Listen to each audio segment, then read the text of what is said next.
నమస్తే. ఎంకే టీవీకి స్వాగతం. ఈరోజు మనతో పాటు ప్రముఖ ఆధ్యాత్మికవేత్త డాక్టర్ అనంతలక్ష్మి అమ్మ మనతో పాటు ఉన్నారు. అమ్మని అడిగి శ్రావణ మాసంలో ఏం చేయాలి, శ్రావణ మాస విశిష్టత ఏంటో తెలుసుకుందాం. నమస్కారం అమ్మ. నమస్తే. శ్రావణ మాసంలో శ్రావణ శుక్రవారానికి ఎంత ప్రాధాన్యత ఉందో శ్రావణ మంగళవారానికి కూడా అంతే ప్రాధాన్యత ఉంది. అసలు శ్రావణ మంగళవారం రోజు మంగళగౌరి వ్రతం ఎలా చేయాలి, వ్రత విధానం ఏంటి, ఎవరు చేసుకోవాలి, అంటే అటు పెళ్ళైన వాళ్ళ పెళ్లి కాని వాళ్ళు చేసుకోవాలా తెలియజేయండి. మంగళగౌరి వ్రతం శ్రావణ మాసంలో ప్రత్యేకం. దానికి మనం ఇంతకు ముందు కూడా ఒకసారి అనుకున్నట్టున్నాము.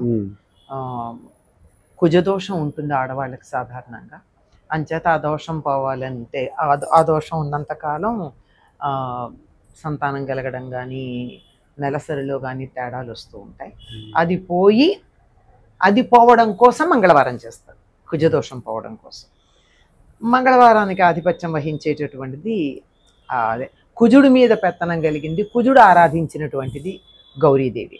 ఆ గౌరీదేవి ఆడవాళ్ళకి ఐదో తనాన్ని ప్రసాదించేటటువంటి తల్లి కనుక ఆవిడ్ని గనక ఆరాధించినట్టయితే అఖండమైనటువంటి ఐదో తనం ఉంటుంది అనేటటువంటి విశ్వాసం. అందుకని పెళ్ళైన కొత్తల్లో 5 సంవత్సరాలు మంగళగౌరి వ్రతం నోయిస్తారు. దీన్ని నోము అంటారు. మంగళగౌరి నోము నోచుకుంటారు 5 సంవత్సరాల పాటు. అమ్మ, నాకు చిన్న అనుమానం, అంటే వ్రతానికి నోముకు ఉన్న తేడా ఏంటమ్మా? వ్రతం ఎప్పుడూ చేసుకోవచ్చు. నోము అంటే ఇన్నాళ్ళు అని ఒక నియమం ఉంటుంది. ఆ తర్వాత ఉద్యాపన ఉంటుంది. శ్రావణ శుక్రవారానికి ఉద్యాపన లేదు, జీవితాంతం చేసుకోవడమే. మంగళగౌరి వ్రతానికి మాత్రం ఒక 5 సంవత్సరాలు అయ్యాక ఉద్యాపన అనేటటువంటి కార్యక్రమం ఉంటుంది. దీన్ని పెళ్ళైన తర్వాత 5 సంవత్సరాలు చేస్తారు, ఉద్యాపన చేసుకుంటారు. కానీ కొంతమంది మీరు ఇప్పుడు ఎవరైనా చేసుకోవచ్చు అంటే, పూర్వం ఇంట్లో అమ్మ చేసుకుంటూ ఉంటేనో అక్కయ్య చేసుకుంటూ ఉంటేనో చిన్నపిల్లలు మేము కూడా చేసుకుంటామని చెప్పి కన్యగౌరి వ్రతం అని చెప్పి వాళ్ళు చేసుకునేవాళ్ళు. ఇది 4 ఏళ్ళు మాత్రమే చేసుకోవచ్చు. 5వ సంవత్సరం పెళ్ళయ్యాక చేసుకోవాలి. పెళ్ళయ్యాక చేసుకుని ఆ తర్వాత ఉద్యాపన చేసుకుంటారు. ఈ మంగళగౌరి వ్రతం 5వ తనానికి సంబంధించింది కనుక దీనికి సంబంధించి మనకి వ్రత విధానం మామూలుగా ఏముంది, పసుపు గౌరి దేవిని పెట్టుకుంటారు. పక్కన వినాయకుడిని కూడా పసుపుతో చేసి పెట్టుకుని గౌరీదేవికి షోడశోపచార పూజ చేస్తారు. పూజ అంతా అయిన తర్వాత పూజలో భాగంగా తోరాలు తయారు చేసుకుంటారు. ఆ తోరాలు అక్కడ పెట్టుకుని వాటికి కూడా పూజ చేస్తారు. ఆ పూజ చేసిన తర్వాత ఒక తోరం అమ్మవారికి వేసి, ఒక తోరం తాను కట్టుకుని, ఒక తోరం ముత్తైదుకి ఇవ్వడానికి దగ్గర ఉంచి, తోరం కట్టుకున్న తర్వాత కథ చెప్పుకుంటారు. ఈ కథ చెప్పుకునేటప్పుడు బియ్యపిండితో ప్రమిదలు చేసి అందులో ఆవు నేతితో ముంచిన పమిడి పత్తి ఒత్తులేస్తారు. ఇప్పుడు పమిడి పత్తి దొరకట్లేదు, ఏదో ఒక ఒత్తులు వేస్తారు. ఆ ఒత్తులు వేసి అవి వెలిగించి ఒక ఇనప వస్తువు అంటే కత్తి కానీ, అట్లకాడలు పూర్వం ఇనపవే ఉండేవి, అట్లకాడ కానీ తీసుకుని దానికి కొద్దిగా ఆవు నెయ్యి పైన దూమెరుగ్గా రాచి దానికి కూడా ఒక తోరం కట్టి ఇలా దాని మీద ఆ జ్యోతులు వెలిగించినటువంటి జ్యోతుల మీద దీన్ని పెట్టి కథ చెప్పుకుంటారు. మంగళగౌరి వ్రతం కథ. ఈ కొద్దిగా ఉన్నటువంటి నూనెకి ఈ దీపం అయ్యేటప్పటికల్లా అది చక్కగా కాటుక తయారవుతుంది. ఈ కాటుక కూడా అక్కడ పెట్టుకుంటారు. ఇదంతా అయ్యాక, పూజ అంతా అయ్యాక అప్పుడు వండినటువంటి పదార్థాలు నివేదన చేస్తారు. నివేదన చేసి ఇందులో కూడా ఒక ముత్తైదువుని మంగళగౌరిగా భావించి పిలిచి ఆవిడికి సమస్తమైన ఉపచారాలు చేసి అయిన తర్వాత ఈ తోరమిచ్చి ఆవిడికి కూడాను నైవేద్యం, దీప నైవేద్యాలు పెట్టి భోజనం అది పెడతారు. భోజనానికన్నా ముందుగానే ఈవిడ, ఎందుకంటే భోజనం అయ్యాక ఇంకా బయలుదేరేది ఉంటుంది, వాయనం ఇస్తారు. అమ్మ వాయనం ఇస్తూ చెప్తారనమాట, ఇస్తిని వాయనం అని. ఆవిడ పుచ్చుకుంటున్న వాయనం అంటుంది 3 సార్లు. నా వాయనం పుచ్చుకున్న వాళ్ళు ఎవరు అంటే, నేనే సాక్షాత్తు మంగళగౌరిని అంటుంది 3 సార్లు. అది కూడా అయిన తర్వాత కోరితి వరం అంటే ఇస్తిన వరం అని తెలుగులో చెప్పిస్తారు.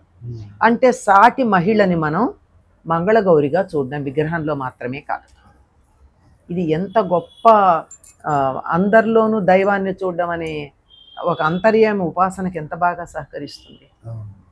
అయితే దీంట్లో తేడాలు ఏమున్నాయంటే, కొంతమందికి ప్రతి ఏటా ఒత్తులు, పోగులు, ముడులు తోరానికి ఉండే పెరుగుతాయి.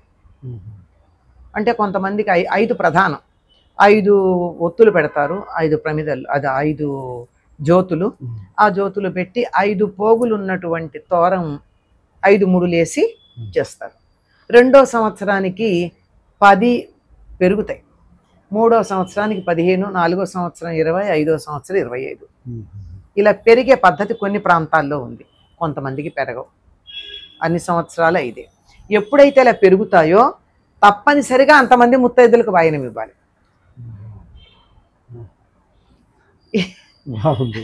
మొదటి సంవత్సరం 5గురికి ఎన్ని వారాలు వస్తే అన్ని వారాలు, 2వ సంవత్సరం 10 మందికి, అట్లా చివరి సంవత్సరానికి వచ్చేప్పటికి 25 మందికి వాయినాలు ఇవ్వాల్సి ఉంటుంది. ఇది సంప్రదాయం, వారి ప్రాంతీయమైన కుటుంబపరమైనటువంటి సంప్రదాయం ఉంది. ఈ మంగళగౌరి కథకి సంబంధించింది పాట కూడా ఉంటుంది. పూర్తిగా కథ చెప్పుకోవడం కన్నా పాట అయితే గుర్తుంటుందని చెప్తారు. 3 కథలు ఉంటాయి మనకి. 3 కథల్లో 3 వర్ణాల వారికి చెందిన కథలు. అంటే ఒకటి బ్రాహ్మణులు, ఒకటి క్షత్రియులు, ఒకటి వైశ్యులు. ఏది ఏమైనా ఈ 3 కథల్లోనూ కూడా అమ్మాయి పేరు సుశీల, అబ్బాయి పేరు శివుడు. అంటే ఆ వర్ణాల వారికి కూడా ఇది మాకు సంబంధించిందేననే భావన కలగడానికి. సంతానం లేనటువంటి వారు దానం చేస్తే ఒక ఆయన పుచ్చుకోకపోతే సంతానం ఎట్లా కలుగుతుంది అంటే, ఊరి చివర ఉన్నటువంటి మామిడి చెట్టుకున్న ఒక్క పండు తెచ్చుకొని తింటే మీకు, అక్కడ గణపతి ఉంటాడో అవన్నీ చెప్తారు, మీకు సంతానం కలుగుతుందంటే, పాపం భార్య భర్తకి చెప్తే ఆయన వెళ్ళి చెట్టుకు బోళ్ళు పళ్ళు ఉంటే అన్నీ తీసుకొస్తాడు. అన్నీ తీసుకొస్తే అదంతా ఇంటికి వచ్చేప్పుడు ఒకటే పండు అవుతుంది. నువ్వు అత్యాశగా తెచ్చుకున్నావు కనుక నీకు 5వ తనం లేని కూతురు కావాలా, ఆయుర్దాయం లేని కొడుకు కావాలా అని అడుగుతాడు. అత్యాశకు పోకూడదు. సరే, ఆయుర్దాయం లేకపోయినా కొడుకేనా ఏమనుకున్నాడు. 16 ఏళ్ళు బతుకుతాడన్నారు, పుట్టాడు, చక్కగా ఉన్నాడు, శివుడు అనే పేరు పెట్టుకున్నారు, శుభం కలిగిస్తారని చెప్పి 16వ ఏడు వస్తూ ఉంటే ఇంకా ఎక్కువ కాలం ఉండడు అంటే, శివుడు ఆయుర్దాయం ఇవ్వగలిగిన వాడు, యముణ్ణి దమించగలిగిన వాడు, మార్కండేయుడిని రక్షించిన వాడు గనక కాశీ వెళ్ళి శివుడి కాళ్ళు పట్టుకుందామని మేనమామ ఈ పిల్లాన్ని తీసుకుని వెడుతూ ఉంటాడు.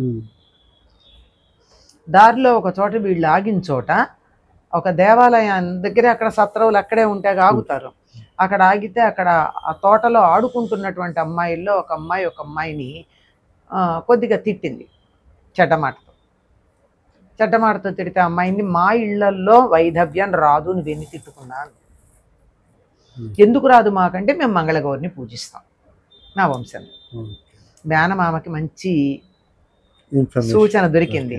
మర్నాడు పొద్దున ఈ అమ్మాయి తల్లిదండ్రులు, ఆ దేశపు రాజు, ఎక్కువ కథల్లో మనకు అదే కనపడుతుంది, ఆ రాజుగారి భార్య వచ్చేటప్పటికి ఈయన మూల విరాట్ విగ్రహం దగ్గర నక్కి కూర్చుని, వీళ్ళు నమస్కారం చేసుకోగానే, మీ మీద నాకు దయ కలిగింది, మీ అమ్మాయికి ఈ సత్రవులో శివుడు అనే కుర్రాడు ఉన్నాడు, ఆ పిల్లాడికి ఇచ్చి పెళ్లి చేయండి అని చెప్పారు.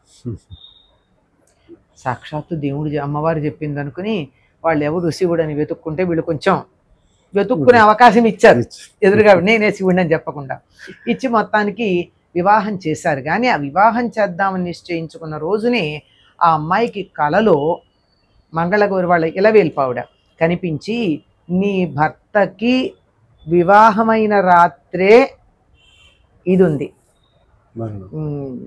గండం ఉంది, అందువల్ల అతడు చనిపోయే ప్రమాదం ఉంది.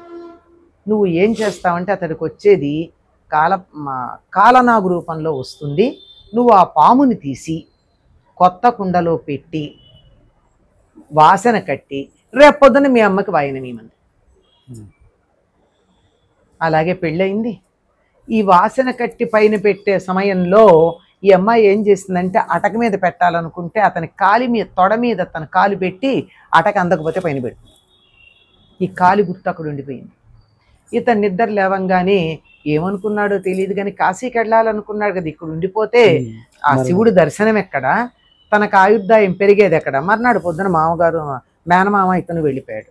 ఈ పిల్ల కంగారు పడిపోయింది, ఎట్లా అని. అయితే అతడు కాశీ వెళ్తున్నాడన్న సంగతి తెలుసు గనక కాశీ నుంచి వచ్చేటటువంటి వాళ్ళందరికీ నేను భోజనం పెడతాను అని చెప్పి నియమం పెట్టుకుని భోజనం చేసినటువంటి వాళ్ళందరి చెయ్యి తనకు అడుగుతూ ఉండేది.